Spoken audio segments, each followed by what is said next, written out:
Pour débuter ce journal, à Toulon comme partout en France, une bonne partie du service public a manifesté son mécontentement dans la rue face à la douloureuse érosion du pouvoir d'achat.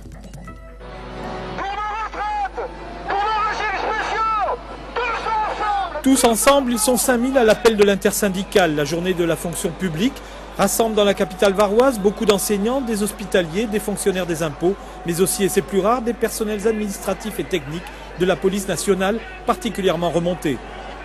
Ce sont des gens derrière moi qui gagnent 1 400 € par mois après 26 ans de carrière.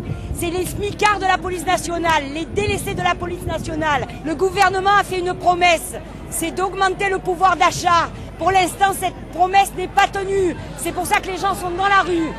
Dans la foule, certains brandissent des panneaux plutôt irrévérencieux pour Nicolas Sarkozy. Rien que le fait qu'il refuse de refaire un référendum, pour moi, c'est s'imposer, de s'augmenter aussi. Comme ça, on décide de s'augmenter alors que nous, ça fait plusieurs années qu'on demande des augmentations. Même pas 1%, un peu moins d'1% en 2 ans, 140 lui en quelques mois, ras-le-bol. Revigorés par la détermination des fonctionnaires présents, les responsables syndicaux rêvent déjà à des lendemains qui chantent avec le soutien du privé.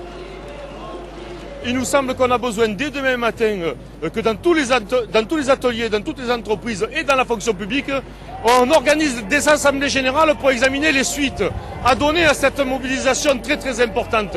Aujourd'hui dans le Var, il y a tous les secteurs publics qui sont touchés par la grève, mais en plus on a des boîtes du secteur privé comme Campenon Bernard, Colas ou Thyssen de la métallurgie qui sont dans la grève avec nous. Service public pour tous, le cas par cas, on n'en veut pas. Quelques dizaines de lycéens toulonnais sont aussi venus apporter leur soutien aux manifestants, déjà conscients que ce combat est aussi le leur. Tunnels et transports en commun, où en sont les chantiers du futur à Toulon? Réponse dans ce reportage. Une partie du deuxième tube du tunnel de Toulon existe déjà, 400 mètres à chaque entrée, réalisé lors du chantier du premier tube, achevé en 2002. Il ne reste donc plus que 1800 mètres à creuser. Côté est, c'est grâce à cette fraise très puissante que les premiers mètres de terre sont dégagés, selon une technique particulière, celle de la tranchée couverte.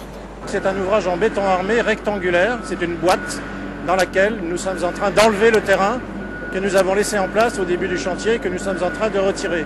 Ça va nous permettre d'atteindre dans une centaine de mètres le départ du tunnel proprement dit, qui lui va se creuser entièrement avec des techniques de creusement de tunnels et de soutènement. Côté ouest, à l'entrée du futur deuxième tube, 20 mètres ont déjà été creusés en un mois.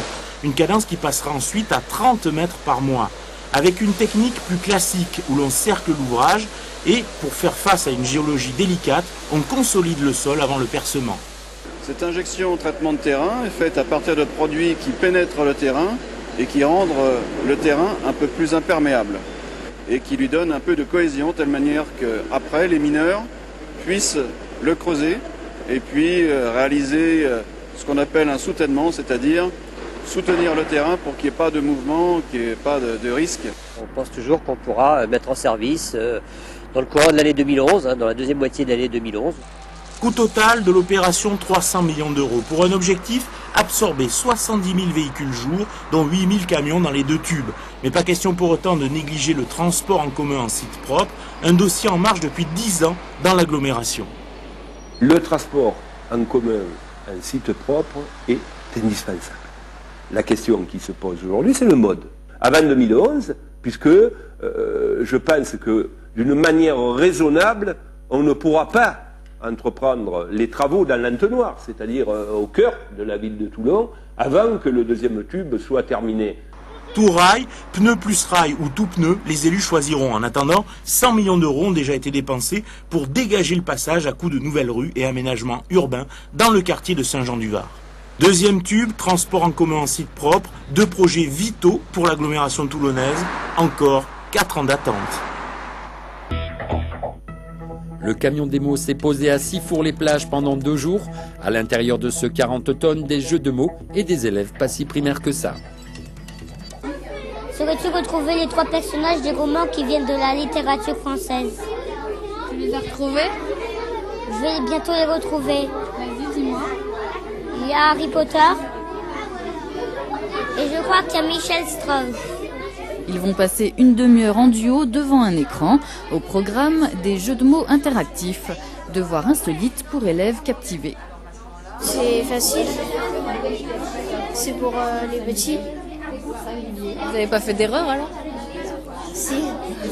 Les premières questions, on avait assez réussi à répondre parce qu'elles étaient assez faciles. Mais après, ils vous demandent de conjuguer des verbes, savoir ce que c'est des phrases, des verbes très compliqués. Les CM2 découvrent les joies du passé simple avant même de l'avoir appris en classe. Mais de cette façon-là, ils sont d'accord.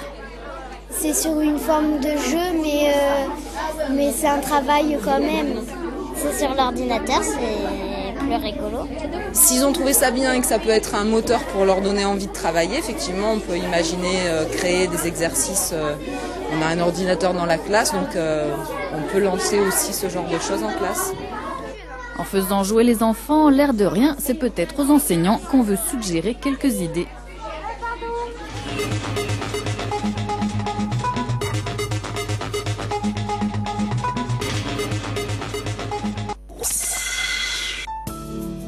Retrouvez la météo de votre région avec VK, système de fenêtres PVC.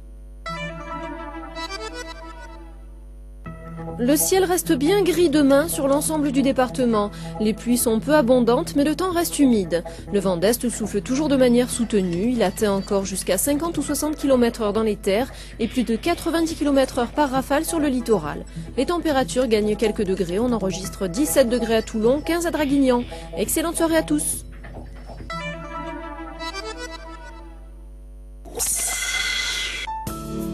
C'était la météo de France 3 avec VK, système de fenêtres